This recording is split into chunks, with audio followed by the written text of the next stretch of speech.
ఉదయాన్నే పనికి వెళ్ళే వాళ్ళు ఉన్నారు ఇక్కడ, చెప్పన పర్లేదా? హల్లెలూయా హల్లెలూయా. అమ్మగారు నాకు ముగించే టైం చెప్పలేదు, ఎప్పుడు చెప్పరు. రాత్రి 2 గంటలకల్లా నేను క్లోజ్ చేసేస్తాను. Okay okay. దేవుడు మీకు ఒక వరం ఇచ్చాడు.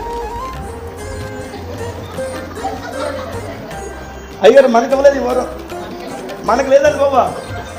ఇదిగో ఇలా ఉంటుందా? దీన్ని ఒక అరంగుళం ముందుకు లాగేవా?